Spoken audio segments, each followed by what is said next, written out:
Nesse vídeo nós vamos falar um pouco sobre história do Brasil, liberdade, economia e educação. Fala galera, tudo bem? Eu sou o Rafael Ávila, um dos idealizadores desse projeto, desse podcast, e hoje a gente está aqui com um especialista em várias áreas.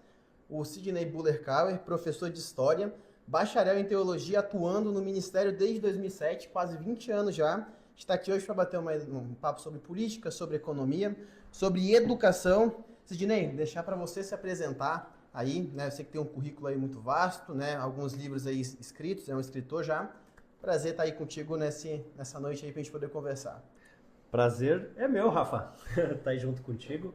Graças a Deus tenho tido a oportunidade de atuar aí em várias áreas e hoje estamos aqui para bater esse papo, ter essa conversa gostosa. Então, Sidney, vamos lá.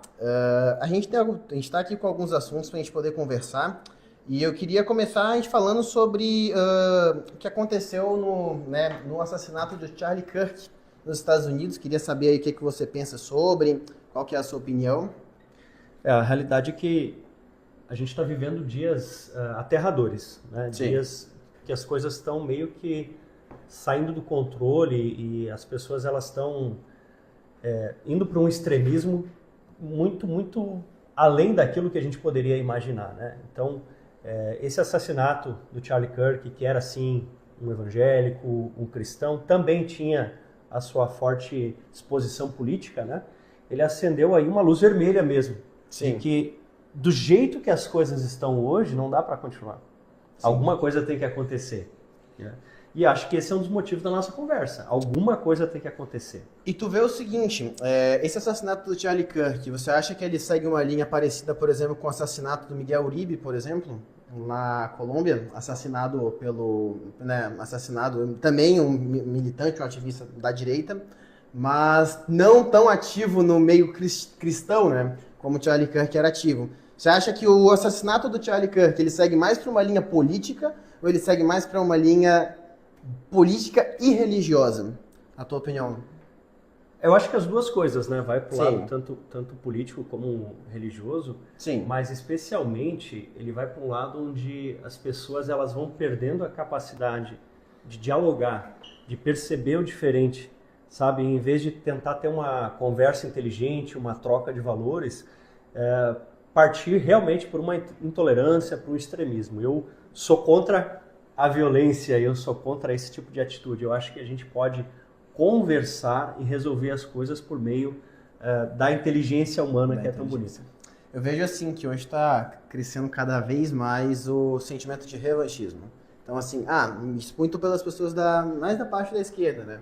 Assim, é um sentimento do tipo assim, eles, né, são os meus opressores, vamos dizer assim, então eu vou me vingar deles e vou, né, tipo assim, na cabeça da pessoa que, vamos dizer assim, que assassinou Charlie Kirk, ele vai combater o ódio que ele está, sendo vítima com um outro tipo de ódio. Então, né, dizendo assim, tornando mal por mal. Tentando apagar fogo com fogo. Exatamente, né? Tem aquele, né? Até o pessoal fala bastante sobre o fogo nos racistas, né? Muita gente usa esse termo para poder justificar o seu racismo inverso, o seu ódio, né?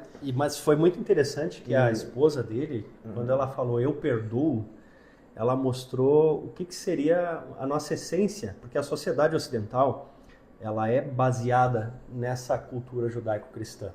Então, quando ela diz eu perdoo, ela mostra a nossa essência de pagar o mal com o bem. Que está inclusive em Romanos, né, onde Paulo falava, né, não torneis mal por mal, porém vencei o mal com o bem, né? A gente não vai gerar uma transformação daquilo que nos oprime, fazendo de volta aquilo que foi feito com a gente. Né? Justo ao contrário, a gente precisa gerar uma transformação. Então, perfeito. A gente tem, por exemplo, agora, né, acontecendo aí, na realidade não agora, né, desde 2009, 2015, praticamente um genocídio lá na Nigéria, onde muitos cristãos estão sendo assassinados. Tem gente que chega a falar números um pouco absurdos aí de 100 mil pessoas. Eu acho que esses números estão um pouco inflados. Eu ouvi falar sobre 62 mil já. Então vítimas eu acho confirmadas já. Que estão um pouco inflados. Mas mesmo assim, meu Deus, isso é totalmente incabível. totalmente inaceitável. incabível. Inaceitável. Agora, isso não nos dá o direito de, como cristãos, a gente querer ir lá e matar eles também. Não é dessa forma que a gente funciona. Quando não existe perdão, o ser humano tem a tendência de fazer a mesma coisa que foi feita com ele. Tem a tendência de repetir a mesma coisa. E como eu fico pensando sobre dentro da política, né, num país que está tão polarizado como o nosso, né, e que a violência está ficando cada vez mais cotidiana, como é que nós vamos fazer para poder passar essa mensagem, sendo que existe hoje, infelizmente, dos dois lados, a gente pode falar assim sem problema nenhum, e isso é o extremo, isso aí é a exceção, né, e a gente torce para que continue sendo a exceção, né, ou desapareça, enfim, que são as pessoas que odeiam, né, que odeiam aqueles que discordam delas.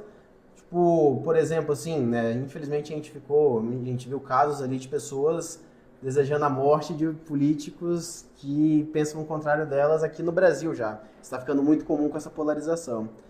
E como é que a gente vai chegar nesse momento, sabe, onde a gente vai conseguir comunicar isso para as pessoas de que não é pelo revanchismo, mas é pelo amor, é pelo respeito, pelo diálogo, né, pela conversa que a gente vai conseguir achar um modo da gente ter um país pacífico, um mundo pacífico, né?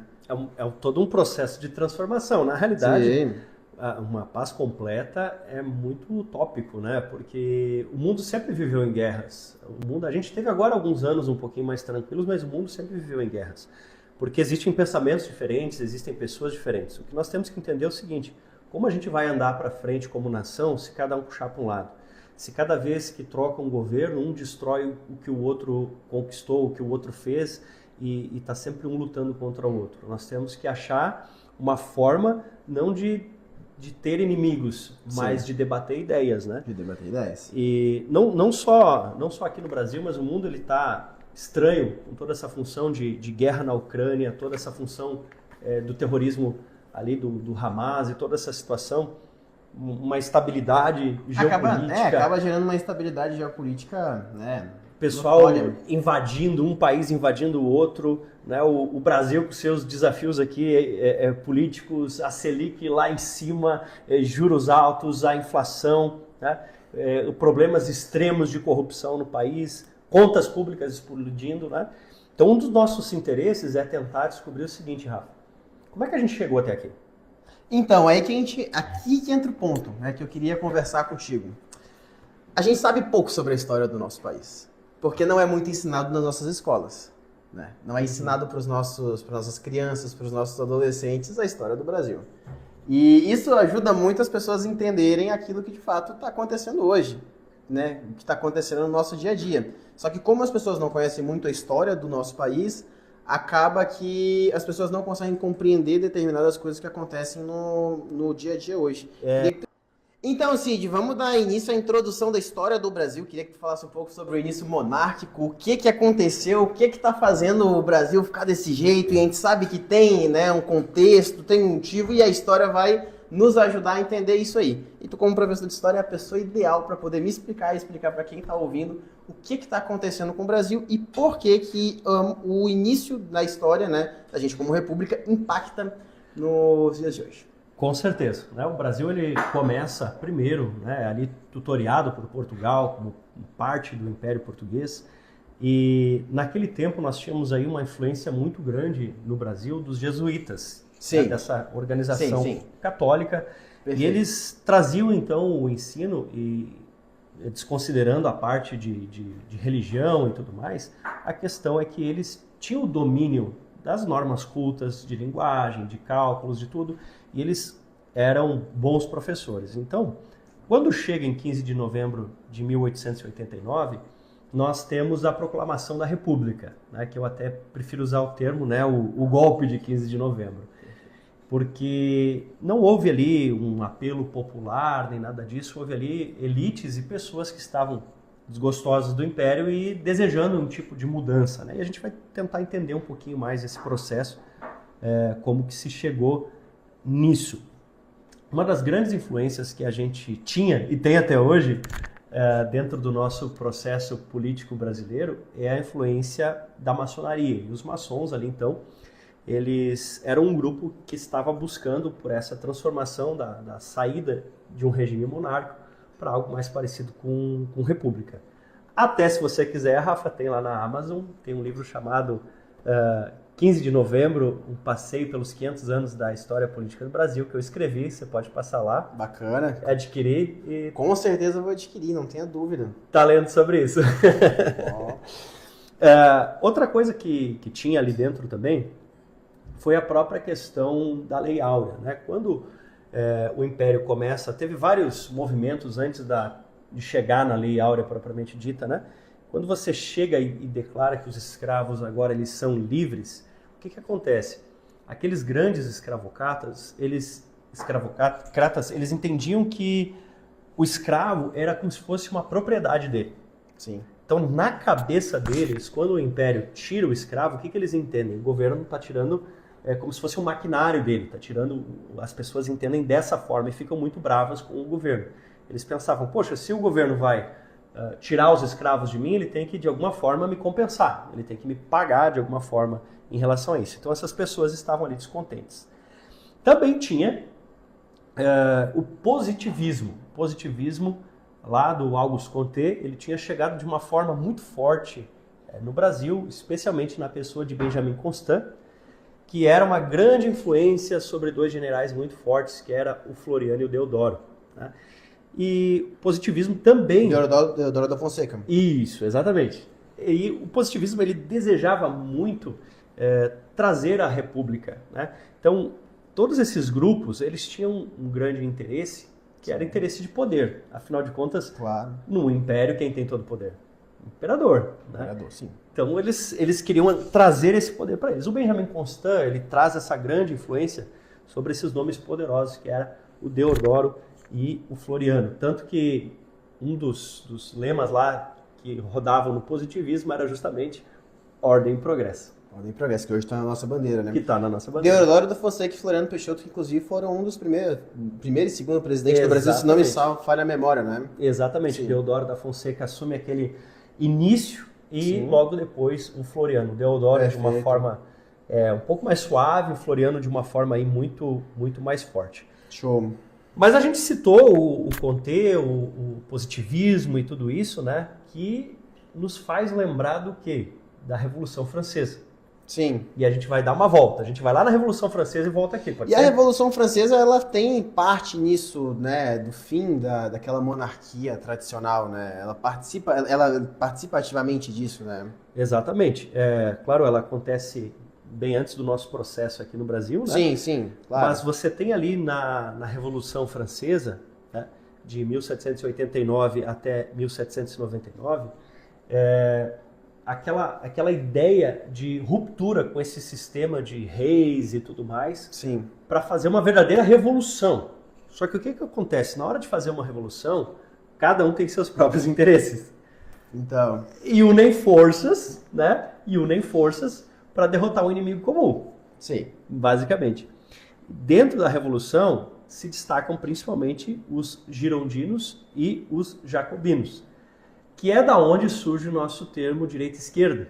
Por quê? Porque interessante. começa a acontecer toda aquela revolução, vamos tirar o rei, vamos fazer isso, vamos fazer aquilo, fins revolucionários. E aí tinha ideias um pouco diferentes. Então um grupo sentava à direita e o outro sentava à esquerda para debater as ideias. Agora, a verdade é que nesse caso aqui, até que o objetivo final era o mesmo, sabe? Sim. Tipo, todo mundo queria o fim Sim, da monarquia. queria acabar a monarquia. Então, nesse momento, direita e esquerda estavam unidos. Exatamente. Olha só. E aí a gente usa hoje até o termo, né? Teatro das tesouras.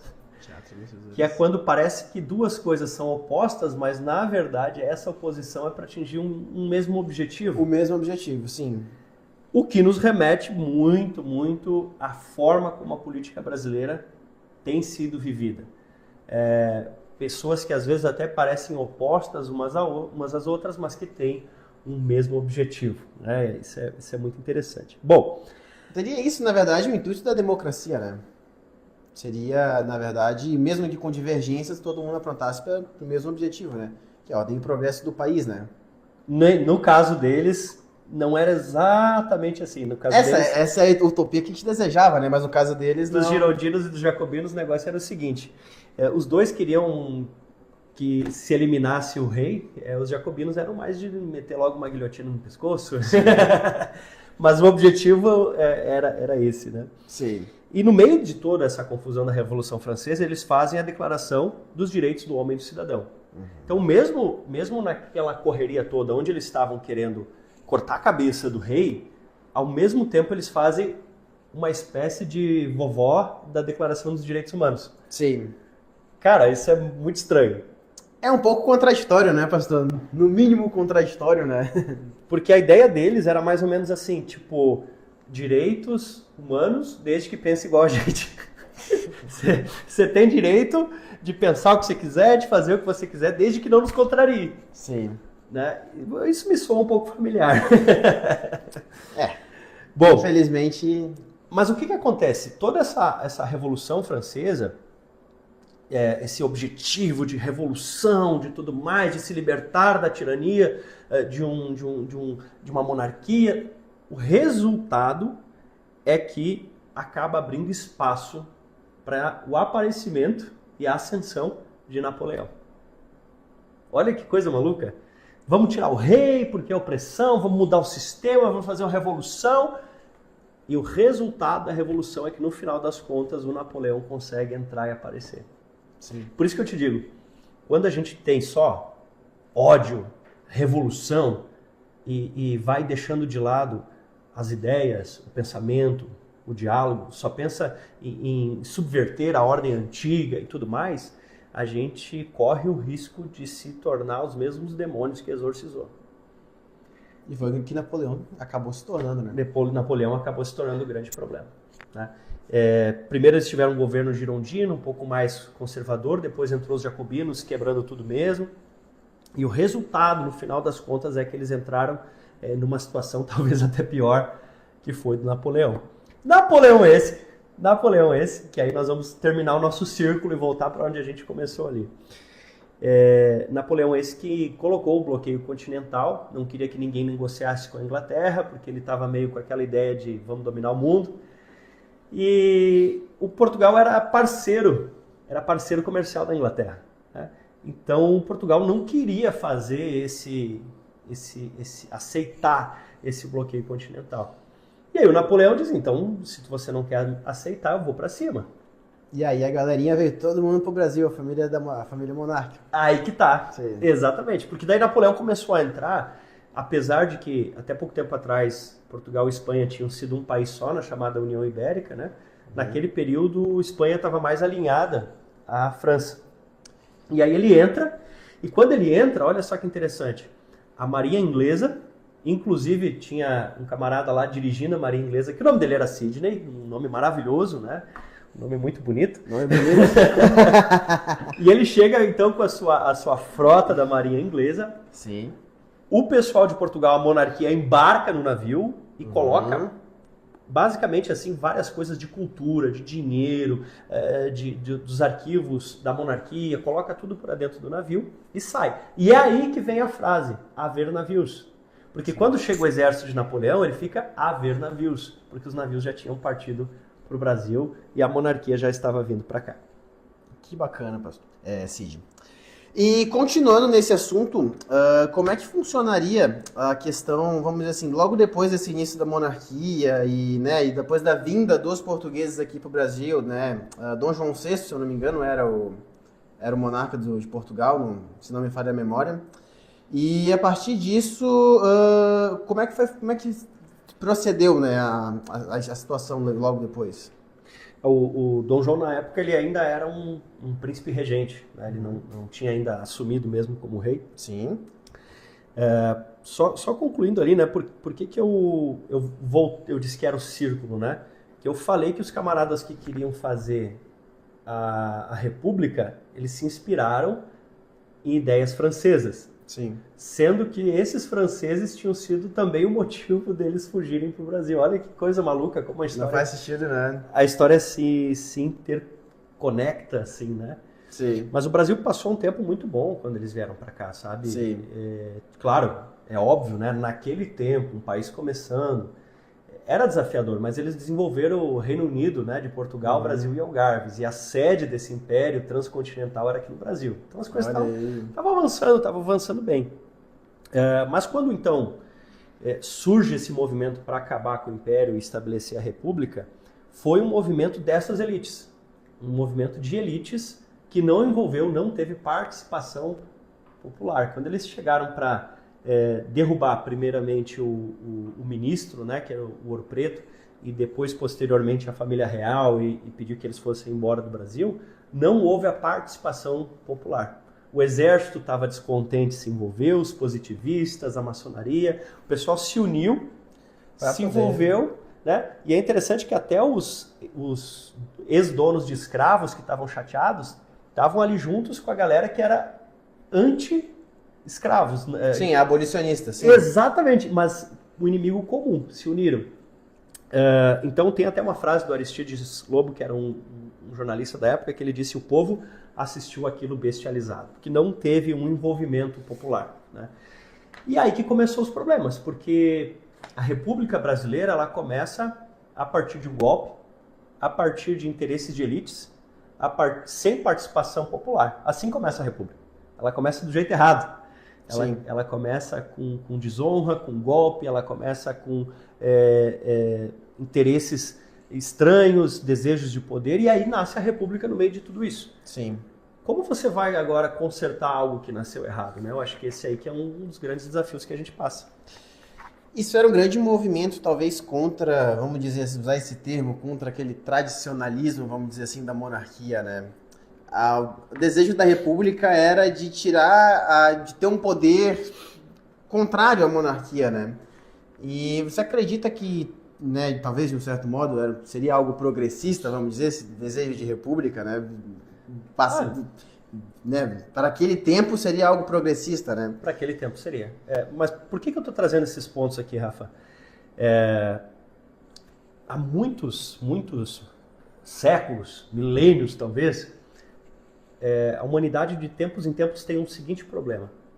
Quando alguém ascende ao poder, tem a tendência de destruir o que estava antes. Então, por exemplo, lá no Egito, né? Tava lá os faraós e tudo mais, veio um povo semita, que eram chamados os Ixos, e aos poucos foram assumindo o poder até que um faraó Ixo assume o poder no Egito. O que ele tenta fazer? Ele tenta apagar a história dos faraós antes dele. Depois os egípcios mesmo, os egípcios étnicos, eles conseguem reestabelecer o poder. O que eles tentam fazer? Apagar dos registros a história dos Ixos. E fica o looping, um vai, o outro, e assim... E o que eles estavam fazendo então? Eles estavam mudando a história.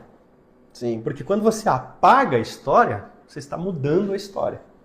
E esse costume tem acontecido de tempos em tempos, e pasmem, às vezes ele pode estar acontecendo até aqui no próprio Brasil. Por exemplo, quando surgiu a República, eles começaram a tentar apagar os nossos símbolos, os nossos heróis de guerra, e tentar criar novos símbolos e novos heróis. Por exemplo, Dom Pedro II, talvez ele era uma das pessoas uma das maiores sumidades daqueles dias. Dom Pedro II era um cara inteligentíssimo, falava vários idiomas, ele era um cara assim realmente brilhante. E tentam passar, como a história é contada pelos vencedores, como a República venceu, né? Tentam passar a imagem dele como um bobão.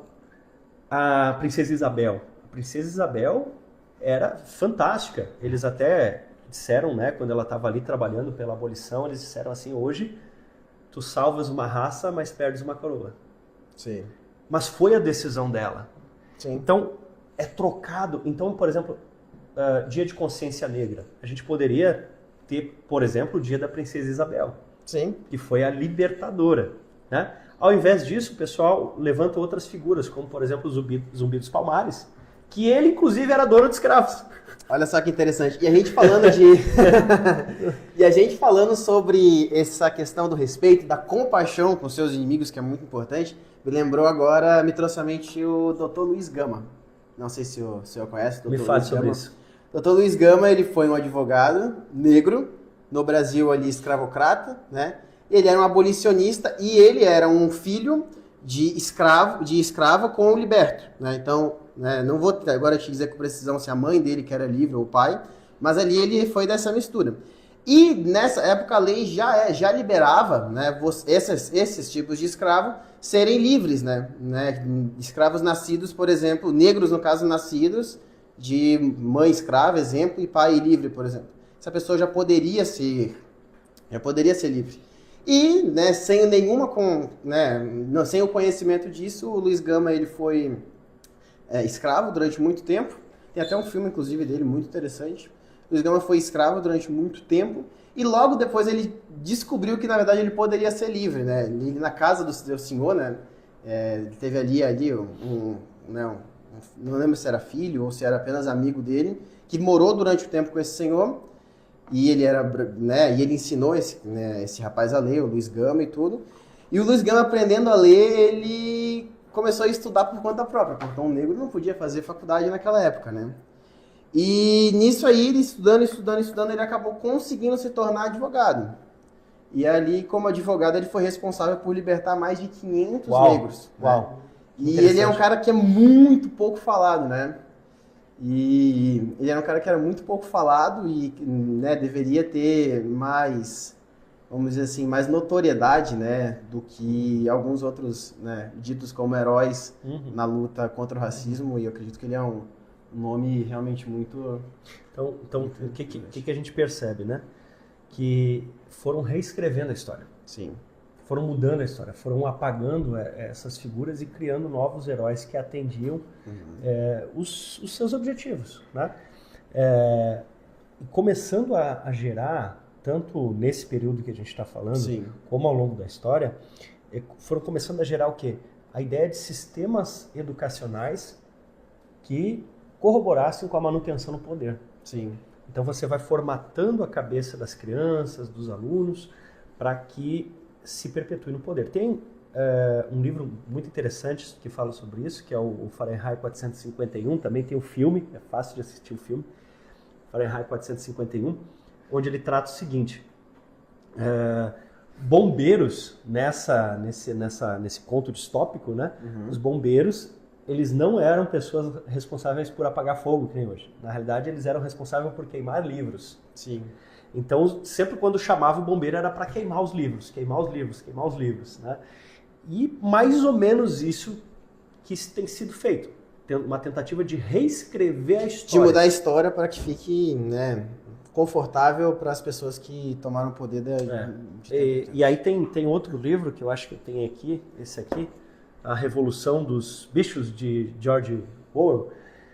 E ele trabalha o quê? Né? Ele trabalha basicamente essa ideia de que você vai mudando a história, você vai transformando a história. Eles, durante o livro, conforme vai se passando, eles vão mudando a história. E eles dizem, mas a lei não era assim? Não, a lei não era assim, porque eles já tinham mudado a lei de novo. Sim. E aí é muito, muito interessante como às vezes as pessoas que estão no poder, elas tentam reescrever a história, elas tentam mudar as leis e elas tentam incutir na cabeça das pessoas através de propaganda e educação que as coisas nunca foram como elas de fato foram. Sim. Uma alteração. Cara, na minha opinião, isso aí é uma falta de sinceridade, para não chamar de outra coisa pior, sabe? É muito feio. É muito feio trabalhar dessa forma. Mas não é uma coisa nova, sabe? Sim. Ela não é uma coisa nova, não. A educação já vem sendo usada como uma ferramenta de transformação social há muito tempo. Por exemplo, comunismo, né? Eles tiveram a ideia de usar a educação para formar o tipo de cidadão para servir o Estado. Então eles olhavam para a pessoa e pensavam assim, aonde que o Estado precisa que essa pessoa se encaixe? Estamos precisando do que agora? Vamos preparar essa pessoa para servir o Estado. E dentro dessa ideia, eles não olhavam para a criança, olha que loucura, para a criança como sendo da família. Eles olhavam para a criança como sendo do Estado. A criança é do Estado. Nós temos que preparar ela para servir o governo. Olha que loucura, servir o Estado maior. Né? Todo regime ditatorial, né, ele tem isso como fundamento, né? Você tirar tudo aquilo que não leva diretamente para aquela revolução, para aquela ideologia que aquela ditadura, ela defende, né? Então, assim, o regime comunista, o comunismo, né, ele sempre defendeu que a família ou que a religião, ela é algo que atrapalha o desenvolvimento do próprio comunismo, né, como sistema, né? Veja bem, Rafa, que às vezes a gente fala ditatorial, parece que dá aquela ideia do Mussolini lá falando, né? Mas quando a gente fala ditatorial, pensa assim, ó, eu morava no interior, né? Assim, bem fazenda, digamos. E às vezes você olhava para aquele boi enorme, até meu vizinho tinha búfalo, né? Búfalo enorme, aquele bicho grande, forte. E às vezes tinha um fiozinho bem fininho, cerca elétrica, né? Sim. Que não dá um choque de matar. Se você botar o dedo em cima, você não vai morrer, você vai só tomar aquele... Só tomar, né? aquele, sim. Mas o que acontece? Uma vez que o animal ele tomava aquele tec, sim, o que ele ficava? Ressabiado de tentar de novo. Ressabiado de passar aquele limite. Então, às vezes existem ditaduras silenciosas. Quando cada vez que a pessoa tenta expressar a opinião dela, ela tenta expressar a sua voz, em vez dela ter liberdade, ela ganha um tec. Ah, mas é só um fiozinho, se você quisesse passar mesmo, você tinha passado, você não passou porque você não quis, mas isso vai formatando. E os próximos bezerrinhos que vêm, eles já estão habituados de ver os outros bois já nesse sistema, entende? Sim. Então você vai, aos poucos, tirando a liberdade, sem dizer que está tirando a liberdade. Aí que mora o perigo. Aí que mora o perigo. Às vezes isso é pior do que aqueles que já se pronunciam como ditadores de forma direta. Às vezes é uma ditadura disfarçada de democracia ou disfarçada de... Exatamente. E aparece então ali na União Soviética o Anton Makarenko como alguém que fomenta então essa ideia, né? Essa ideia de educação coletiva. Olha só que interessante, educação coletiva. Criar a criança para o coletivo, ela pertence ao coletivo, né? Alguns acreditam que o Makarenko chegou a influenciar também Paulo Freire, eu não sei exatamente sobre isso.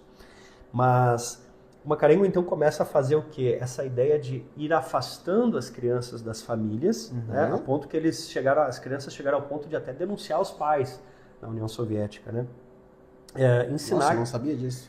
Ensinar que a família, as crianças eram orientadas na escola, assim, né? Se os pais não tivessem de acordo com o regime, você deveria denunciar. Não tenho certeza, mas acho que aconteceu na China também, ali no tempo do Mao Tse-tung, né? Sim.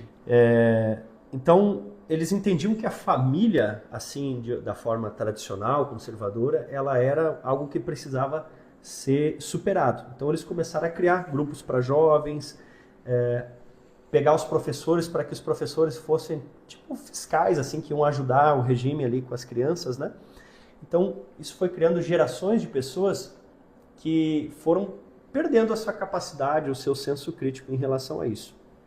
Mas, já falando dos totalitários ali, né, desses... Já que a gente entrou no assunto, né? A gente poderia falar sobre dois totalitários, já que a gente falou um pouco sobre o comunismo, por que não falar sobre...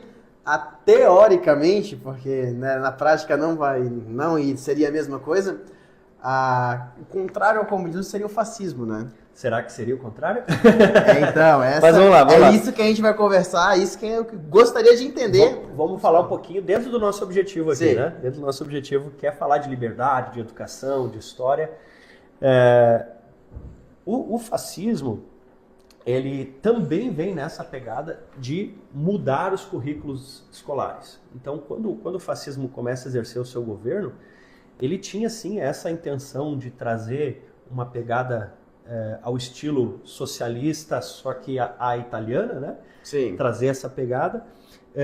Só que ele começa a mudar, então, o conteúdo das escolas, começa a mudar o currículo das escolas e começa a trabalhar muito a questão de propaganda. A ideia é muito parecida com o que aconteceu na União Soviética, né? Algo semelhante, né? Se você pegar União Soviética, fascismo, nazismo, você vai ver que eles investiam muito dinheiro em propaganda. Então, cada vez que você vê um governo que investe muito em propaganda, a gente tem que analisar. Abre o olho. Governo investindo muito em propaganda, né? Enfim, mas o fascismo tinha isso, investia aí em propaganda e tentava passar a sua ideologia. E o Mussolini acabava sendo passado ali como quase que um profeta dessa nova Itália, né? Quase como uma figura messiânica, uma figura icônica, né? E as pessoas ensinadas a ter essa lealdade ao fascismo, né? E bem parecido com isso acontece ali na Alemanha, né? Com o Partido Nacional Socialista dos Trabalhadores Alemães, né? Partido Nacional Socialista Dos Trabalhadores Alemães. Então, Olha só. o pessoal geralmente chama só nazismo, né? Sim. Mas poderia chamar de Partido Nazista, Partido Socialista, Partido dos Trabalhadores. É interessante como algumas pessoas tentam associar o nazismo a um sistema de direita, a um governo de direita, né? Ou uma ideologia de direita. E é interessante porque só no nome do partido do bigodinho, vamos chamar assim, né? Ele tá lá escrito socialista e trabalhista, que são duas pautas que correm muito mais pro lado da esquerda. Não que o nazismo seja de esquerda, né? Mas ele não corre para nenhum dos dois lados. Como é um regime de guerra, fica muito difícil a gente definir Exatamente. isso. Eu até prefiro nem tentar classificar como direita ou como esquerda. Eu só citei por causa que essas terminologias muitas pessoas usam, né? Muitas pessoas usam para poder associar com políticos extremos de direita, por exemplo, falar sobre nazismo e fascismo, sendo que não tem nada a ver. E do outro lado também. Mas tentar entender como tanto Stalin, Mussolini, Hitler, todos eles tinham essa ideia de vamos mudar a história, vamos mudar o sistema de educação e vamos fazer propaganda. Sim. Aí quando a gente vê regimes que fazem isso, vamos mudar a educação, vamos fazer propaganda, vamos preparar desde crianças, a gente tem que ficar preocupado com isso. A gente não pode aceitar que a história seja reescrita a todo momento. História é história. Sabe, quando eu estava fazendo a minha pós em História, um dos professores, num momento lá, citou, ele disse assim, temos que ensinar não o fato histórico, mas a ideologia que queremos transmitir. Eu discordo disso. Eu acho que nós temos que ensinar o fato, o que aconteceu, e não a ideologia por trás. Né? Isso aí é muito...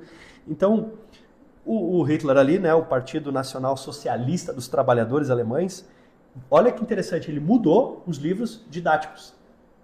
Alterou os livros didáticos e controlou as universidades. Para quê? Para já formar pessoas com uma ideia diferente. E, lembrando do livro que eu falei antes do filme, né, do Fahrenheit, queimou livros. Então, os livros que para os nazistas pareciam que não eram bons, foram poderiam queimados. ser prejudiciais à ideologia, à revolução, foram queimados. E eles até usavam o darwinismo misturado com o comunismo, misturado com as ideias malucas dele, e eles colocavam no livro didático, eles começavam a colocar no livro didático uma espécie de preparação e justificação para o antissemitismo. Então, perceba que, olha que interessante, mudança de livros didáticos, mudança do sistema educacional, Partido Nacional Socialista dos Trabalhadores e antissemitismo. Né? Vários elementos, é como se você estivesse construindo uma bomba. Imagina. Um monte de coisa ruim colocada no mesmo lugar. Juntando tudo, né? Um monte de coisa complicada. E aí a gente tem talvez a maior aberração de todas, né? Que é o comunismo da Coreia do Norte. Que ainda existe até hoje, né? E ali é uma aberração. Sim. Se você pegar dados, por exemplo, da organização Portas Abertas, você vai ver que eles falam até de campos de concentração para cristãos lá na Coreia do Norte, né? A gente não sabe exatamente como são essas coisas, mas a Portas tudo Abertas... muito fechado, né? Pra gente ter qualquer certeza, né? Mas, infelizmente, existe muita perseguição ali a qualquer, né, religião ou crença. Ou a liberdade, propriamente dita. Sim. Que a religião acaba sendo uma liberdade, um modo de expressar a sua liberdade, né? Na Coreia do Norte, as crianças passam ali em torno de uns 12 anos supostamente aprendendo, que na realidade é uma lavagem cerebral. Sim. Eles precisam prestar quase que uma verdadeira adoração à família Kim. Sim. Né? E os livros didáticos são alterados, é uma indústria de propaganda do regime, um negócio... Mas nem vale a pena falar muito de Coreia do Norte, né? Vamos pegar aqui a China. A China, que é um país tão conhecido, tão forte... Sim, a segunda maior economia do mundo, né? Que tem também muita coisa boa. Mas lá atrás, quando a gente tem o regime de Mao Tse-tung, nós temos essa implantação, né, do comunismo. Esqueci de dizer do Hitler antes. Ele acreditava que essas ideias comunistas, socialistas, na verdade, elas tinham mais a ver com a Alemanha, que estavam sendo mal interpretadas. Então ele tenta fazer a leitura correta na visão dele das doutrinas ali, né? Mas todos esses são tiranos e eu não gosto de nenhum deles. O comunismo chinês ali com Mao Tse Tung também coloca ele como uma figura messiânica, uma espécie de salvador. Alteram também livros didáticos, pegam pesado na indústria da propaganda, falam sobre seguir sem questionar e começam também, olha só, ao processo de obliteração da cultura antiga. Começam a apagar a antiga cultura do país. Porque a China é um país com uma tradição maravilhosa. São milênios de tradição. Sim. Não é uma civilização que apareceu ontem. São milênios de tradição, é uma civilização linda, maravilhosa. Quando Mao Tse Tung surge, ele começa a tentar ir apagando esse tipo de coisa. Sim. Começa a tentar ir passando o tesourão e mudando tudo isso. Embora hoje a China seja um país um pouco mais aberto a escolas, universidades e tudo mais, para conseguir implantar, eles precisam fechar escolas, fechar universidades, até humilhar alguns intelectuais, isso aparece até em alguns filmes, alterar os livros de história e fazer uma verdadeira revolução cultural. Por quê? Se mantivesse só o chinês tradicional, ele não conseguiria implementar o regime. Sim. Percebe que todos eles têm elementos em comum? Todos eles têm elemento comum. Uma coisa que eu percebo em todos esses regimes que a gente conversou, todas essas revoluções que aconteceram, é que elas têm uma coisa em comum, que é o que a gente estava conversando, que é a ideia de mudar a história ou adaptar a história para aquilo que faz sentido para eles. Né? Exatamente. Então, por exemplo, e todas têm uma coisa, inclusive, né, a gente estava falando hoje antes sobre a questão do cristianismo ali, todas elas têm uma tentativa de anular o cristianismo dentro da cultura daquele país, né? Porque justamente o cristianismo ele vai contra esse desejo da morte do seu oponente, né? Tipo assim, quando você coloca a sua ideologia como a perfeita e você é inerrante, né? Por exemplo, todas as figuras que a gente falou, Mao Tse Tung, Mussolini, Hitler, Stalin, né, na União Soviética, eram vistas como seres inerrantes, né? E eles defendiam como se fosse isso, como se fossem messias, né? Uhum. E todas as revoluções elas têm essa característica, né? E chama a atenção como as pessoas ainda conseguem acreditar com isso tão escancarado, né? E aí que mostra que o sistema, a educação, ela é o caminho para você poder conseguir manipular uma pessoa, contar uma mentira para ela e ela ainda te ver como uma pessoa perfeita, como uma pessoa que está mudando a vida dela, né? Você já ouviu aquela brincadeira que o pessoal faz, que eles dizem assim, cabeça de velho ninguém muda? Já ouviu? Sei. É porque a pessoa mais adulta, mais velha, é difícil tu realmente mudar o mindset, o jeito. Agora, uma criança é mais fácil, né? Exatamente. Tu tá sendo, que o tempo que tu tá sendo moldado, né? Que a tua cabeça tá sendo moldada, né? Então, assim, na tua infância, na tua adolescência, na tua juventude é quando tu tá aprendendo o que é uma sociedade, o que é a política, o que é uma economia. E essas pessoas foram, né, trabalhadas para poder acreditar em cima de uma ideologia. Não foram abertas a outros horizontes, mas só no mesmo, né? E o que foi ensinado é que tudo que fugia, por exemplo, do comunismo, do fascismo, do nazismo, era algo que prejudicaria elas, era algo visto como mal, como errado. O que acontece, né? Existem venenos que eles funcionam de uma forma cumulativa no corpo. Sim. Quando você atinge uma determinada dose, morre, né? Sim. E essas doutrinas aí, o que elas fazem? Elas tentam diluir o veneno em tudo. Exatamente. Para que a pessoa ingira um pouco aqui, um pouco aqui, um pouco ali. Parece que não é nada, parece que é só uma coisinha. E quando vê, pum, deu o limite e já era. Deu o limite e já era. Então é muito, muito complicado. E deixa eu te perguntar, Cid, sobre a questão da educação. Por exemplo, assim, eu vi uma história, eu não vou não sei a veracidade disso, não sei se realmente aconteceu, né? Mas o Hitler usava muito um discurso, por exemplo, quando ele falava de Lutero, né, lá na Alemanha, de que Lutero, ele contextualizava falas do Lutero, que talvez, não sei se tinha sentido, não. Você que é bacharel em teologia vai conseguir me dizer melhor ainda, com relação a judeus, por exemplo, que, né, Lutero não gostava de judeus e tudo, e era no país luterano, a Alemanha, né, naturalmente ele usava isso como uma desculpa para poder dizer que aquela raça era uma raça, né, inferior às outras e que deveria ser exterminada. E aí, sabendo que isso não é verdade, né, porque Lutero não era um antissemita, é interessante como, se de fato isso aconteceu, né? Como as pessoas conseguem distorcer a história completamente para poder fazer a sua ideologia aparecer, né? O que de fato é a realidade, né? O que de fato é a verdade. Eu queria saber, né, só sobre isso, se realmente isso de fato aconteceu. Não sei se você tem esse dado, enfim. Eu não sei se isso aconteceu. Uhum. O motivo do antissemitismo global, se a gente fosse explicar aqui, podemos fazer isso num podcast inteiro sobre o assunto, porque Sim. precisa horas para falar sobre isso, né? Sim. Mas um dos motivos que incomodava o Hitler é que tinham alguns judeus expulsos da Rússia, ou habitantes ainda da União Soviética, na verdade, que eles tinham uma pegada um pouco bolchevique, assim, alguns, não todos. Isso irritava muito o Hitler, né?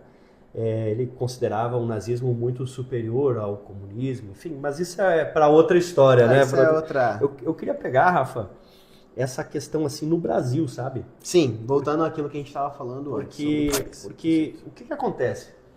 Eu dou às vezes algumas aulas particulares e eu comecei a olhar para esses países onde aconteceram essas coisas, e eu citei eles aqui, e eu comecei a perceber que algumas coisas no Brasil, elas às vezes se assemelham, e isso está me assustando. Algumas coisas aqui no Brasil se assemelham um pouco com essas que a gente viu em regimes tão prejudiciais para a humanidade, né? E para entender um pouco isso, eu vou te convidar para fazer uma viagem um pouquinho longe, um pouquinho longa. Vamos lá. Né? Vamos começar lá por 1759. Nessa época, tinha ainda muito jesuíta no Brasil, tentando trazer a fé católica e, ao mesmo tempo, tentando ensinar. Eles eram muito bons professores. Então, chega aqui o Marquês de Pombal, português, e ele expulsa os jesuítas em 1759. Né? Expulsa, não podem mais ensinar aqui no Brasil. Ele era um iluminista e ele então faz o quê? Ele traz a politização da educação, isso já em 1759. A educação entrou também no rol da política. E ele centraliza a educação. Coloca a educação debaixo de uma única autoridade. Qual é a melhor forma de você mudar a educação inteira, né? Você colocar debaixo de uma única autoridade. Isso acaba se tornando perigoso, né? Diminui muito a quantidade de professores, porque você tirou uma classe do país, você tirou, né? E olha só, pasme, o Brasil ficou até 1912 sem universidades. Cara, quanto tempo de Brasil já tinha? E a gente não tinha universidade, daí foram fundar a primeira no Paraná. Então, no Paraná, a primeira universidade. E aí eles começam a fazer essa centralização, inclusive de currículos, né? E colocar tudo debaixo da mão de um poder. Começou aqui foi a primeira crise da educação brasileira. Foi essa de 1759. Bom, passa mais um pouco tempo, nós chegamos ali na época do Anísio Teixeira, né? Tem até o Instituto Anísio Teixeira hoje, né? Que viveu de 1900 a 1971. E ele pega muito as ideias do John Dewey, que era um americano que tinha a ideia e traz a ideia da escola nova e do progressismo, né? O progressismo para dentro das escolas. Então isso vem com o Anísio Teixeira, com aquela ideia de centralizar na experiência do aluno, né? De fazer o ensino um pouco mais, até talvez daria até para dizer socialista, né? A escola, um ambiente mais desse sentido. E nessa época, com Anísio Teixeira, começa a diminuir um pouco a importância de coisas mais assim, clássicas, né? Memorização, né? Cálculo, leitura clássica, história, gramática. Essas coisas começam a perder um pouco de valor ali com Anísio Teixeira. Os alunos vão tomando mais aquela ideia de serem operadores sociais, que do meu ponto de vista, eu acho que a escola ela tem que muito trazer informação para o aluno, para que o aluno possa desenvolver a sua formação. Sim, né? Se ele quer ser, né, por exemplo, se ele quer, vamos trazer para os dias de hoje, né, se ele quer ser um funcionário público, se ele quer ser um empreendedor, se ele quer atuar em profissão X ou Y, é um direito dele, né? Que Deus criou a gente livre, sabe? Exatamente. Nem Deus obriga E a hoje, gente. por exemplo, as escolas acabam incentivando você muito mais a ser um funcionário público do que você ser um empreendedor, do que você, né, ter essa visão para fora, né? Hoje é muito quadrado, assim. E aí nós chegamos ali no Paulo Freire, que depois foi colocado, né, aí o patrono da educação brasileira, que viveu de 1921 até 1997, que inclusive foi um dos membros fundadores do PT, do Partido dos Trabalhadores, não mais dos trabalhadores da Alemanha, agora os do Brasil, né? Foi um dos fundadores ali. E em 68 ele começa a falar então sobre a pedagogia do oprimido, né? E começa a trazer essa divisão dentro da escola entre os oprimidos e os opressores. Começa a passar essa imagem, o empresário é opressor, o funcionário é oprimido. Alguns professores se colocam como opressores, alguns alunos como oprimidos, e começa a trazer essa ideia. Então, já com o Paulo Freire, a ideia é de que o professor ele não está ali necessariamente para ensinar, transmitir conhecimento, mas ele está ali como um libertador, como um agente de transformação para trazer para o aluno a ideia de consciência social, de que ele está debaixo de uma opressão e que ele precisa se libertar dessa opressão. Cara, eu fico pensando, será que esse é o papel do professor? Sabe? Será que o papel do professor é fazer com que haja uma luta entre classes, entre pessoas, ou seria transmitir conhecimento, transmitir ensinamento, sabe? Sim. Então, dentro dessa perspectiva, né, o professor vai deixando de ser aquele que transmite conhecimento, aquela autoridade da sala que está ali transmitindo, e começa a se entrar numa forma de praticamente ideologia, né, de projeto social ali dentro da turma. E ele tinha aquela ideia das palavras geradoras, né? Então, por exemplo, você está alfabetizando, você está ensinando, e aí você vai falar sobre a palavra tijolo, né? Ensinar a criança a escrever tijolo e tudo mais. Então aí tu diz, tijolo. Por que a casa do patrão é feita de tijolo e a tua é de madeira? Enxada. Por que o patrão não pega no cabo da enxada? Sim, comparando, né? O mais triste de tudo isso, pastor, é que além de ser algo, né, errado, por justamente isso que a gente está conversando, né? Ser algo meio que, tipo assim, é uma parte da história, vamos dizer, a parte que a pessoa acredita, né? Eu acho que um dos maiores problemas de um ensino como esse é que transforma o aluno em alguém que, ao invés de lutar contra a opressão, apenas aceitá-la tecnicamente, né? Porque se você odeia o seu patrão, você não tem a ambição, por exemplo, de um dia se tornar alguém de sucesso e de repente virar um empresário. Né? Na real, tudo aquilo que tu odeia, tu afasta de ti, né? Então, se tu só tem raiva de quem tem dinheiro, tu vai afastar isso da tua vida. E aí um dia tu pode ficar igual uma ditadura da América Latina como Cuba, por exemplo, onde todo mundo, né, tá nessa aí. Mas tu falou ali de defesa, né? Só se vê dessa forma, mas na realidade o Paulo Freire tinha um pouco essa ideia de que às vezes a violência era uma forma de defesa. Olha que coisa maluca, né? Que dava, por exemplo, elogiando caras que nem o Che Guevara, que um dos grandes, a gente sabe que o Che Guevara era violento, era homofóbico, tinha várias outras questões que ele praticava. Mas até hoje tem isso, né, pastor? A gente está falando do Paulo Freire, mas hoje você vai ver o terrorismo do Hamas e tem pessoas que, né, extremamente defendem o Hamas, né? Enquanto Israel está trabalhando para libertar o povo palestino, eles criticam Israel que está libertando em vez de criticar o Hamas que está oprimindo. Exatamente. Então, tu vê como uma ideologia ela consegue literalmente distorcer o sentido das coisas, né? O Freire também tinha uma simpatia pelo próprio Mao Tse Tung, né? Até a questão de reprovar o aluno, vou reprovar o aluno ali das séries iniciais, era tido como uma coisa opressora, você está oprimindo. Isso é louco, né, cara? Porque tu pensa o seguinte, Cid, assim, hoje a gente é um país que tem milhões de analfabetos, e esses analfabetos, às vezes eles estudaram até o ensino fundamental, até o ensino médio, e eles continuam, às vezes, semi-analfabetos, né? Sendo que a alfabetização deveria ser aos 6, 7 anos. Então isso aí é muito, muito chocante, assim. Né? É quando você coloca uma ideologia acima de uma nação, né? Então, e aí todo o sistema de educação no Brasil, desde lá, né, do PCN, né, o Plano Curricular Nacional, se eu não me engano foi lá na época do Fernando Henrique ainda, se não me falha a memória, eles começam a colocar esses temas transversais e começa a se falar muito, tanto no PCN como depois na BNCC, que foi concluído o processo, já estava entrando ali o governo Temer.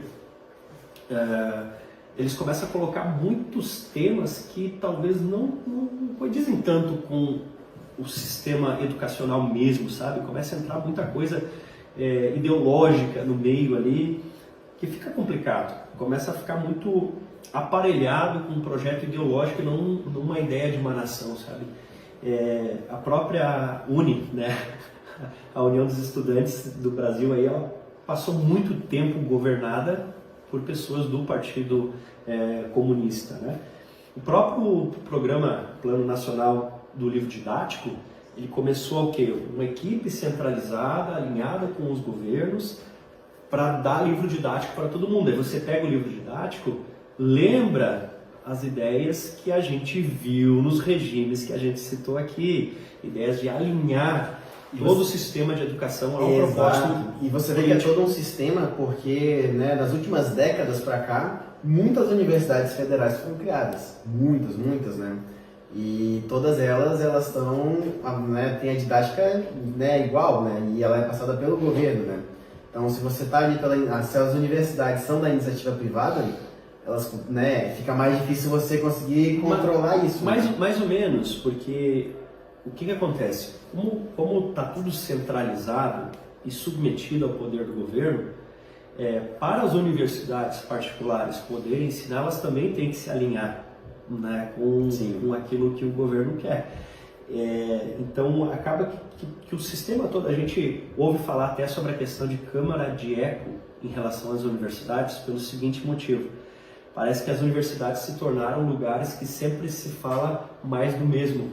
Sim. E fica repetindo o mesmo assunto e aquele assunto fica reverberando. Até que nós estamos entre os países que mais investem em educação. É sério, o Brasil investe rios de dinheiro. Nós investimos dinheiro, o Brasil investe dinheiro. Eu digo nós porque é imposto teu, imposto meu, imposto nosso, né? O Brasil investe em educação a patamares de países desenvolvidos. Só que o nosso resultado na educação é de países pobres. Sim. Né? Lá no gráfico de PISA a gente está lá embaixo. Tu falou antes, as pessoas às vezes estão lá terminando o ensino médio e não sabem nem escrever direito. Então, porque até mesmo nos projetos universitários, nos projetos de pesquisa e depois na educação ali superior, muitas vezes são pesquisados temas totalmente irrelevantes, coisas completamente sem sentido, e não se tem uma objetividade no ensino. Naturalmente isso é feito porque se você tiver se você tiver acesso a tudo, né, você vai desenvolver um pensamento crítico. Você desenvolvendo um pensamento crítico, você vai poder formar a sua própria opinião. Você formando a sua própria opinião, você pode dizer não para uma ideologia que um determinado sistema não quer que você diga não, né? E principalmente quando, né, isso é uma coisa que é falado um pouco nas escolas, né? Mas principalmente falando sobre economia, todos esses regimes eles acreditam num totalitarismo econômico, né? Tudo para o Estado, né? Falando sobre imposto, né? A vida da pessoa ela é entregue ao Estado. Isso a gente não está falando só de comunismo, a gente está falando de todos os regimes que a gente conversou aqui, fascismo, nazismo, etc. E o ideal aqui, né, dentro do que a gente acredita, seria um Estado mais enxuto, um Estado com menos impostos, com menos estatais, até para que haja mais liberdade. Não só liberdade econômica, mas a gente pode falar de outros tipos de liberdade que, né, auxiliariam também.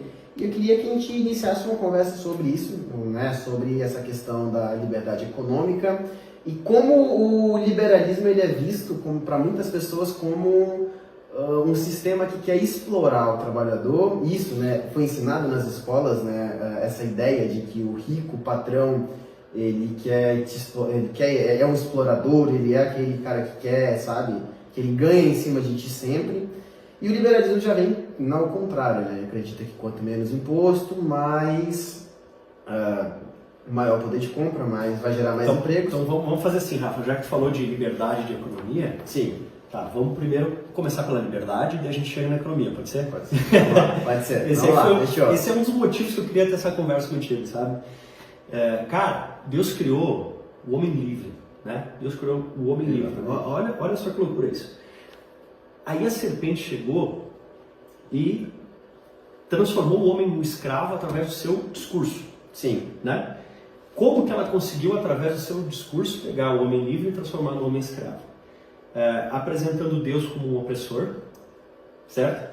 Ele não deixa, Deus tem tudo e não deixa de pegar aquela árvore, Deus é um opressor, né? E vamos fazer uma revolução, vamos quebrar essa regra, vamos fazer uma revolução, come a fruta proibida, vamos lá, né? Então, já começa por aí. E dentro disso, começa o quê? Um vitimismo. Não, mas foi a mulher que tu me deste. A mulher começa... A culpa é dele, a culpa nunca é minha, né? O problema nunca sou eu. Começa a não assumir, né? Aí passa mais um tempo, o filho deles, o Caim, ele vê que Deus gostou da oferta do Abel, mas não, então agora ele tem ciúme, por quê? Porque o Abel tinha algo que ele não tinha. O Abel tinha uma bênção, um favor de Deus que ele não tinha. Então, em vez dele pensar assim, como é que ele fez? Eu vou tentar fazer também, eu vou conseguir, eu vou me esforçar. Não, eu quero que eu tenha e ele não tem. Então, eu não vou correr atrás, eu vou tirar dele. Vou tirar dele, exatamente. Eu não vou me esforçar para poder batalhar. Também é muito mais fácil eu vir aqui. Então ele vai lá e mata o irmão dele. Então sempre que você tenta fazer um processo, em vez de um processo de evolução, um processo de revolução, você tenta destruir o que tem antes, quebrando regras, matando se for preciso, para daí sim colocar a sua ideia. Né? Sim. Quando que o correto seria um processo de evolução. O processo seria Caim olhar para Abel e dizer o que eu posso aprender com Abel.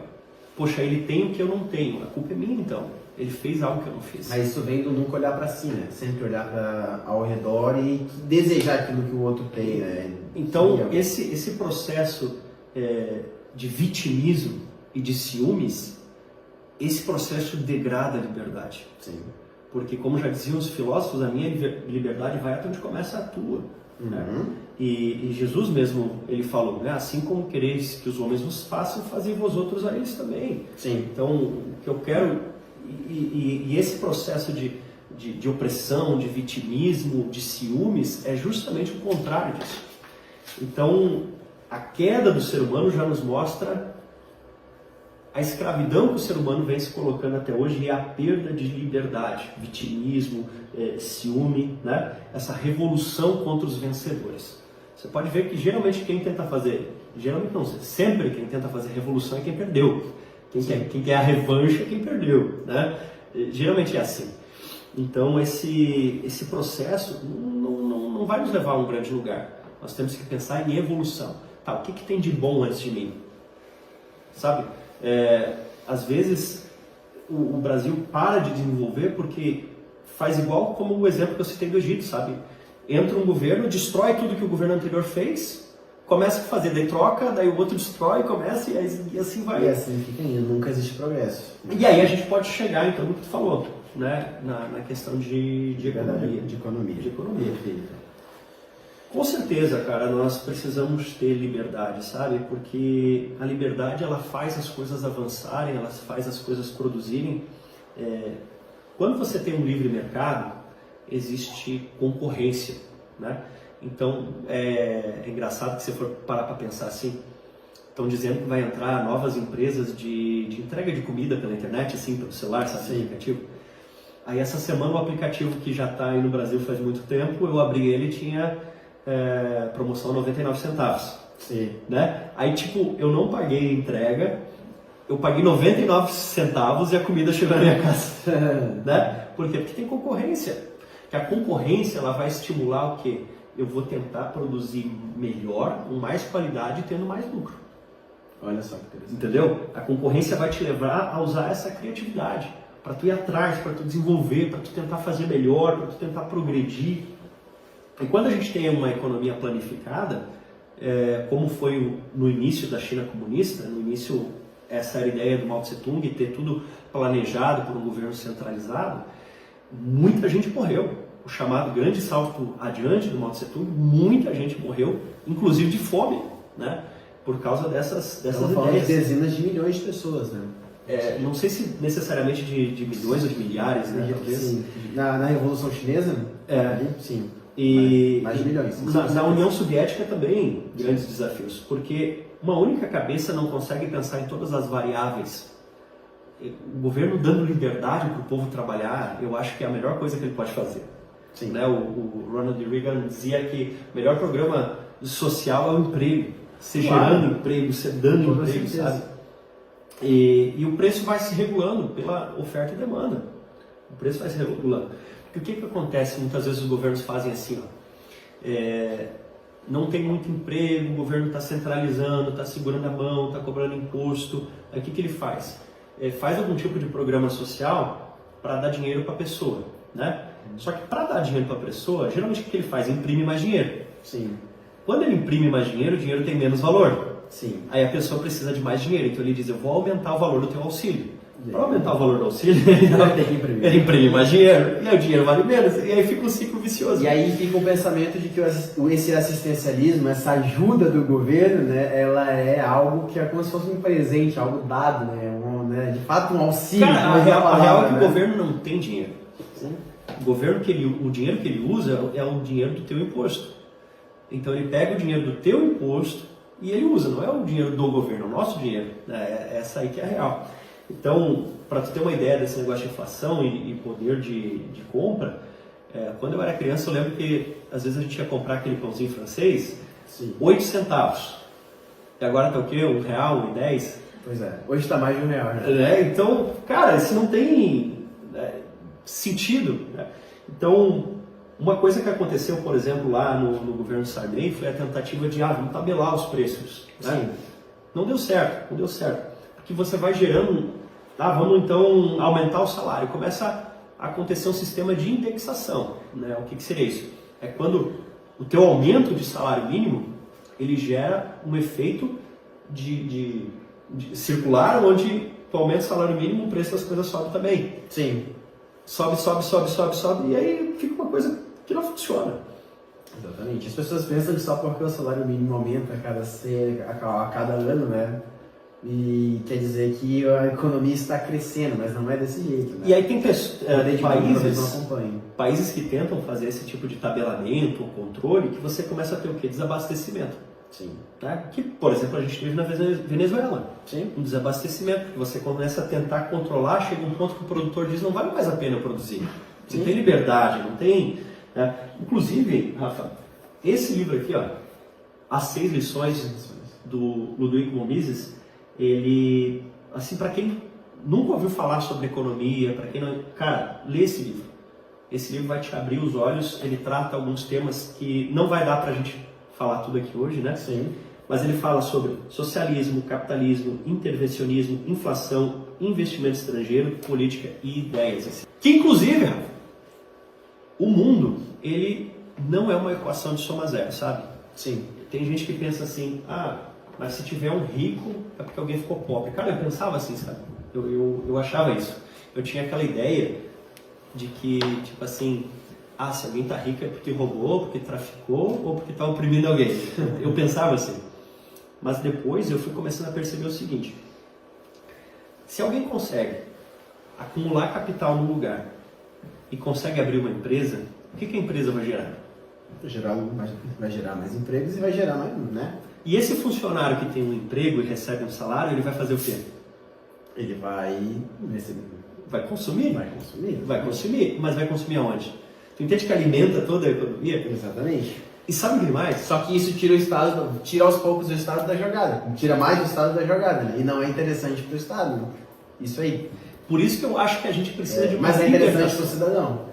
A gente precisa de uma libertação, sabe? Onde o povo seja livre para fazer negócios, para abrir empresas, onde o povo seja livre para acreditar no que ele quer acreditar. Mas sabe o que é? E eu fico pensando muito sobre isso. Eu estava pensando sozinho esses dias comigo mesmo sobre isso. Como que chegou nesse ponto, né? A gente está falando dessa lavagem cerebral que aconteceu durante décadas no Brasil, que nós acreditamos que de fato aconteceu. E isso acabou transformando o seguinte: o discurso, né, de que você é oprimido, de que você tem que lutar pelos direitos, de que o empresário é o teu, né, explorador, de que está tudo errado, ele é um discurso raso e atrativo para quem é culturalmente simples, vamos dizer assim. Enquanto esse discurso que a gente está tendo aqui, essa ideia, isso que a gente está falando, é algo que às vezes parece um pouco difícil de explicar para algumas pessoas.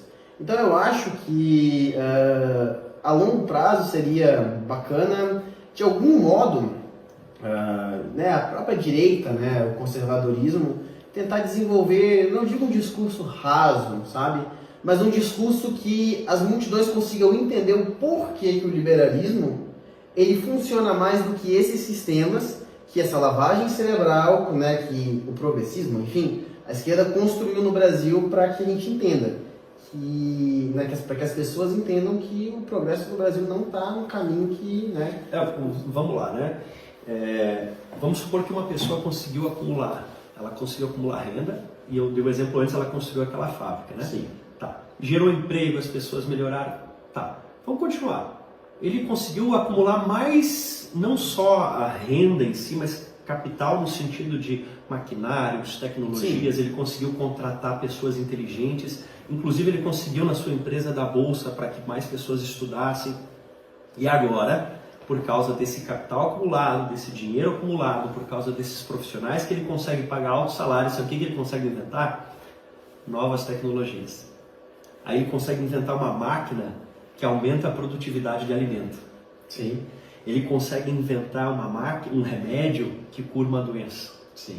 Então, se você for olhar a disseminação do capitalismo ao redor do mundo, ela também cruza junto com a linha de diminuição de fome, diminuição de pobreza, onde ele foi se instalando. Claro que existem abusos, sempre existem abusos. Sim. É óbvio que existem capitalistas malignos, né? Isso existe em qualquer sistema, em qualquer lugar. Agora, se a gente olhar historicamente... Digamos assim, o capitalismo é o pior sistema de governo se você tirar todos os outros, né? Eu brinco quando a gente vai votar, né? Se você não tem um bom candidato para votar, tenta votar no menos pior, né? Exatamente. Dessa forma. Você nunca vai encontrar nada perfeito, né? Seja o candidato ou o sistema. Então, eu acho que isso ajuda, sabe? Essa acumulação, ela não vai fazer falta para alguém, na verdade ela vai ajudar a desenvolver novas tecnologias, ajudar a produzir mais alimentos, ajudar a acabar com a fome. Ajudar, é verdade, os empresários, os grandes empresários ajudam a diminuir a fome mundial, produzindo alimentos num custo mais baixo, distribuindo de uma forma mais rápida, mais eficiente. Mas isso passa de um entendimento, Cid, que as pessoas têm que ter. De que na cabeça das pessoas, o governo tendo mais poder na mão, tendo mais impostos, ou enfim, ele vai conseguir auxiliar mais as pessoas.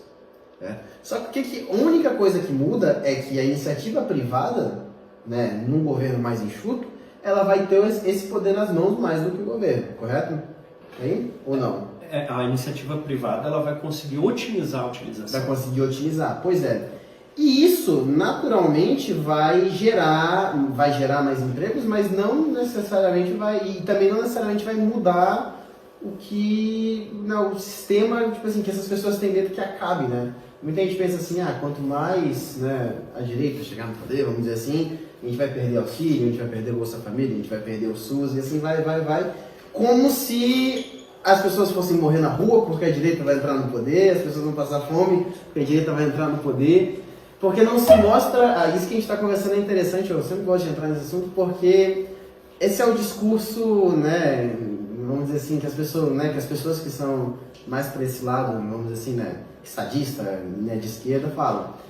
Enquanto não é, como essa não é verdade, eu acho que seria importante a gente conseguir esclarecer isso, né? Eu fico pensando assim, de uma forma geral, será que realmente os governos estão mais preocupados em trazer assistência social para as pessoas ou se reeleger?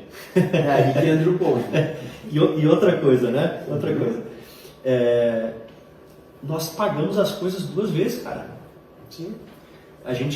As pessoas, de forma geral, né? Elas vão lá e pagam imposto para ter o SUS, certo? Mas elas também vão lá e pagam pela educação privada. Então, as pessoas vão lá e elas pagam para ter segurança pública. Mas, sim, por exemplo, uma instituição que eu estou à frente, a gente tem que pagar a segurança privada. Sim. Mas eu já pago imposto da segurança pública. Então. Né? Aí, educação. A gente paga imposto para educação pública, mas muitas pessoas precisam pagar educação privada. E aí vai, plano de saúde e tantas outras coisas.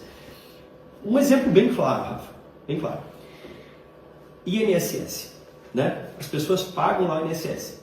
E cada vez mais vai ficando evidente que ou essa idade para se aposentar vai ficar mais alta, ou vai chegar um ponto que vai colapsar. Agora até estava dando problema no FGTS, sem falar nas histórias de roubo, de fraude que tem acontecido aí. Então eu te pergunto, quem vai gerir melhor o teu dinheiro? Você ou o governo? Exatamente. E até digo mais. Até porque quais são as intenções de um e de outro? Esse é o grande ponto. Quem falou? A intenção de um é se reeleger, né? A intenção de outro, né? Isso a gente está falando dos governos, né, os últimos governos. A intenção de um é se reeleger. A intenção de outro é gerar mais capital e gerar mais, né? E gerar mais, não só para si, né? Mas para todo o seu ecossistema em volta, que é o empresário. Né? E como eu disse antes, né? O governo não tem dinheiro. O dinheiro do governo é o nosso dinheiro, certo? Então, quem vai tentar gerir de melhor responsabilidade? A pessoa que suou para gerar aquele dinheiro ou aquela que recebeu o dinheiro do nada? Então, porque a verdade é que a gente faz dinheiro e o governo ganha dinheiro, né? A gente faz o dinheiro. Exato. E o governo ganha o dinheiro, né? Ele recebe da gente. Então, quem vai gerir melhor? Você que suou para gerar aquele dinheiro ou o governo que ganhou aquele dinheiro? Tá? Então, eu acho que o governo precisaria enxugar muito, fazer isso muito para que funcionasse de uma forma melhor. Para você ter uma ideia, cara, olha só, como é que os Correios está tendo prejuízo? Como é que Correios, que em alguns ramos que ele trabalha, ele não tem concorrência, como a entrega de cartas, como Correios quebra depois de tantos anos de hegemonia, né? Poxa, é complicado, né? Sim. Essas crises nas estatais, crise no Banco do Brasil, dificuldades, como assim, cara? Né? Fico pensando. E outra questão é que nós precisamos ter um pouco mais de segurança jurídica. Porque o que acontece? Imagina que você está lá jogando basquete, né?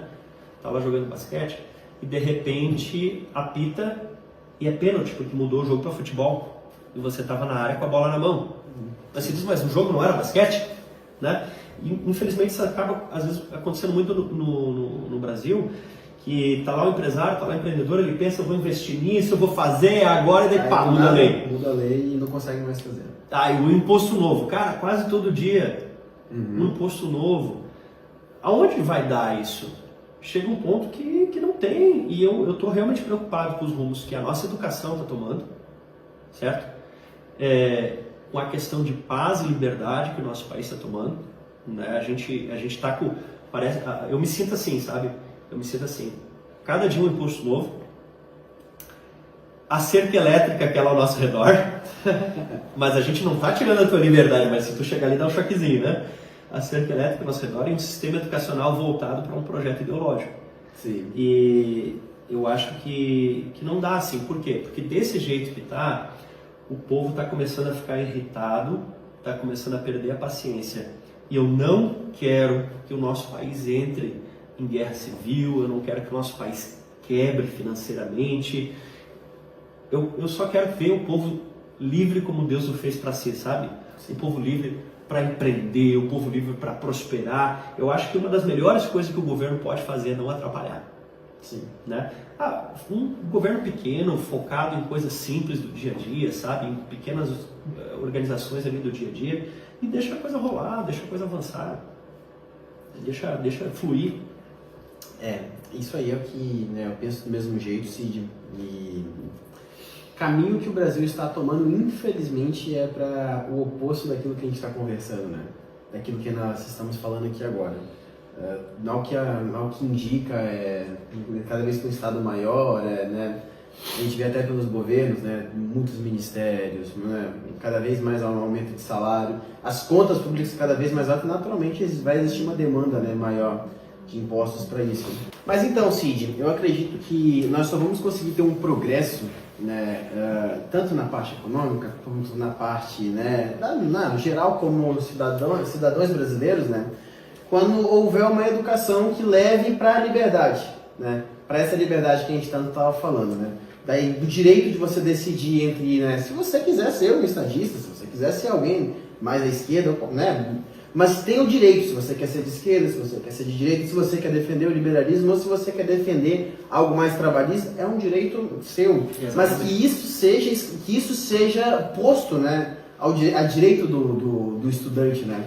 o estudante consiga ter esse direito de escolha, né, daquilo que ele vê como certo. E quando isso acontecer, eu acredito que de fato nós vamos ter aquilo que é uma democracia, que tantos chamam, né? Exatamente. Porque, infelizmente, hoje a gente tem uma democracia, sim, né, uma democracia se a gente for falar da questão eleitoral, né, mas dentro do sistema educacional a gente tem um sistema que pendula muito mais para um lado de esquerda.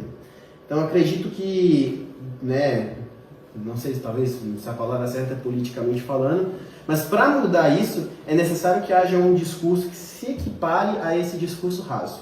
Então, talvez nós construímos ali um discurso que leve ao cidadão brasileiro a ter essa compreensão de que o empresário não é o explorador, o problema não são as pessoas que estão com poder, né, que têm os meios de produção, esses não são os vilões do Brasil, mas sim aqueles que querem colocar suas ideias à força, custe o que custar, inclusive se custar o silêncio das pessoas.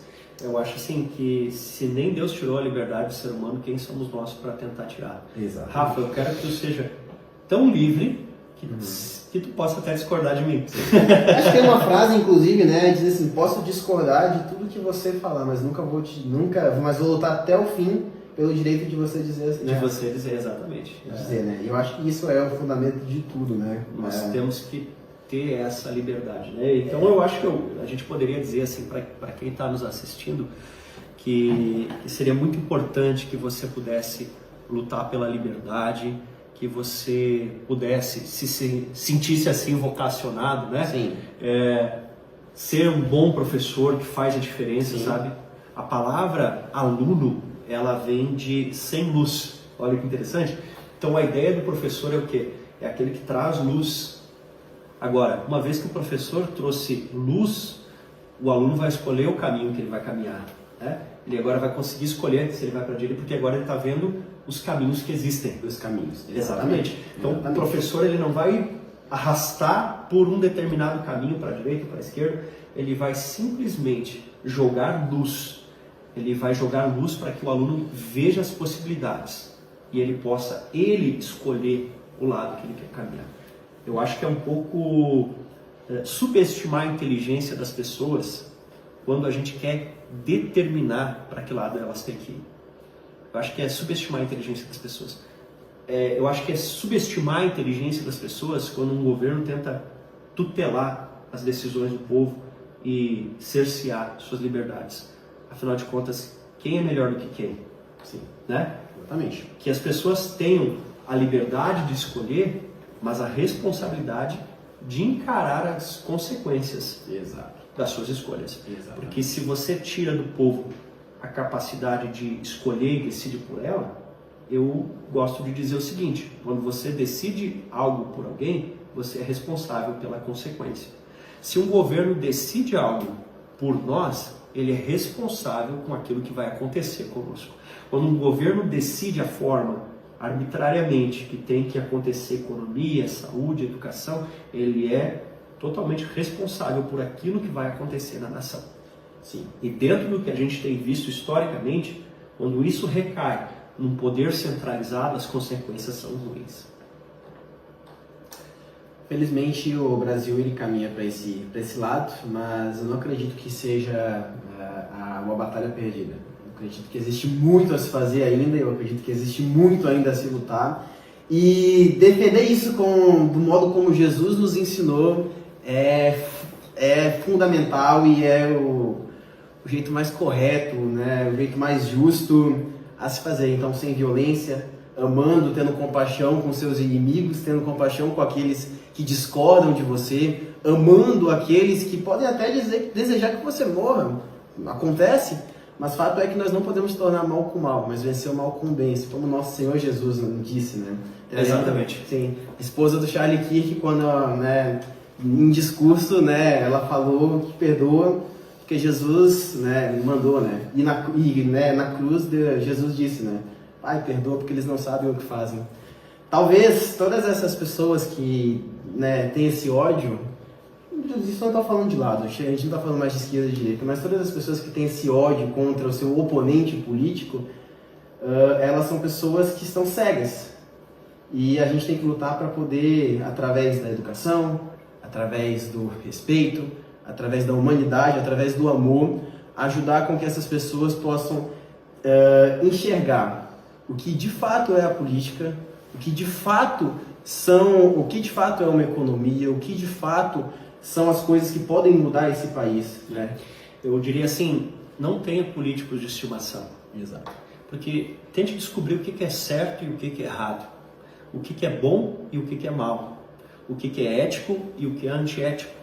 Em vez da gente tentar terciarizar para um Messias humano, porque para mim Messias é Jesus Cristo, mas em vez de a gente tentar terciarizar para uma figura messiânica, um político de estimação, que a gente possa entender o certo e o errado, o bom e o mal e fazer a diferença. Porque existe certo e errado, existe bom e mal, existe moral e amoral, ético e antiético, existem essas coisas. Então, quem sabe você que está nos assistindo possa nesse momento começar a pensar talvez em sair de trás aí da tela do celular, né, do computador, e quem sabe você se tornar um professor, quem sabe você se tornar um vereador, um prefeito, um presidente, por que não, sabe? E ser um agente de evolução, não de revolução, de evolução da nossa sociedade. Porque uma das coisas principais que Jesus veio nos mostrar é tornar o coração dos pais aos filhos e dos filhos aos pais. O que isso mostra? Uma conexão entre as gerações. A gente precisa começar a trabalhar num projeto de país, e aí não digo como política, sabe? Mas de ver um país que avança, de ver um país que dá certo, de ter uma unidade pelo bem comum. Não tentar apagar até o que o adversário fez de certo só porque ele é de partido de oposição, mas de entender o bom e o mal, o certo e o errado, em vez de só pensarmos em destruir. Eu não quero que ninguém morra, eu não quero mal de ninguém, eu quero que nós possamos elevar a nossa conversa política, econômica, social, histórica do Brasil, elevar o nível para um nível de conversa, de diálogo, de conexão, não um nível de raiva, de haters, desse tipo de coisa, sabe? E tem alguns livros aí, né, que eu gostaria de citar aqui, né, um que mexeu muito comigo foi esse aqui, do Paulo Vieira, O Poder da Ação. Tem gente que diz assim, não gosto de coach, não sei o quê. Olha, sinceramente, esse aqui, até o momento, é o único coach que eu gostei. E é um cara sério, um cara de credibilidade. E eu sempre andava pelas ruas por aí, ficava pensando, Deus, tem tanta casa, por que eu não tenho uma casa? E quando eu li esse livro, eu entendi que eu tinha que fazer alguma coisa.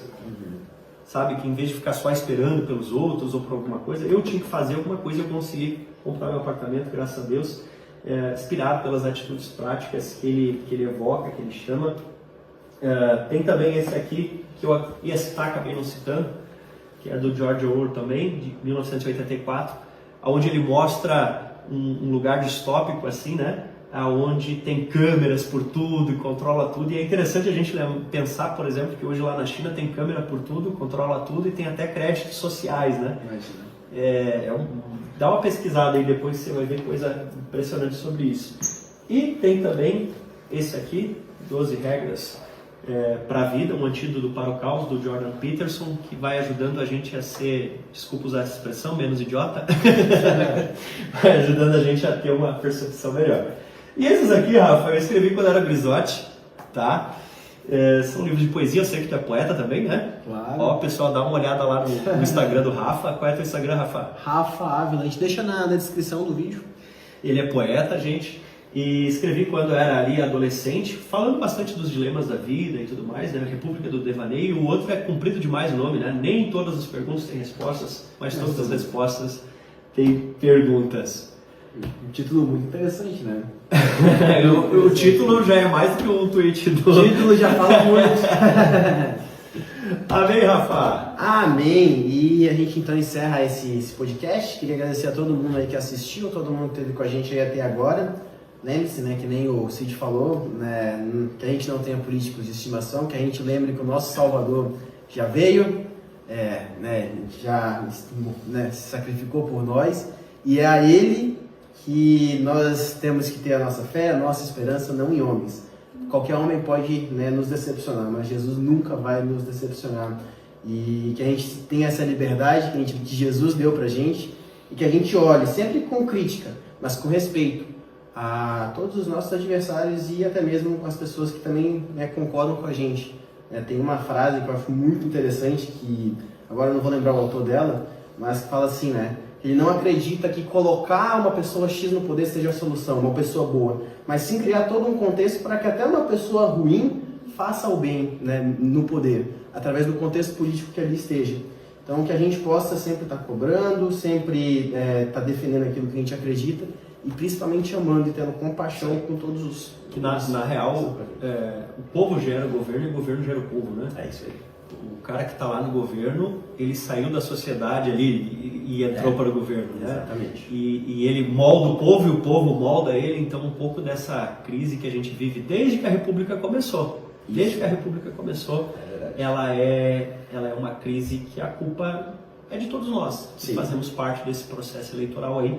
Mas eu acredito que daqui para frente a gente vai começar a pensar mais sobre isso, começar a fazer coisas melhores. Quem sabe, Rafa, a gente possa ter outras conversas como essa, claro, ter outros convidados, né? Com certeza. E avançar nesse sentido aí. Esse aí é o primeiro episódio desse projeto, né? Mas aí nasce realmente uma intenção de poder transformar aquilo que tiver ao nosso alcance e incentivar mais pessoas a entrarem junto com a gente nesse propósito de transformar mentes e, né, fortalecer essa ideia de progresso para o nosso país.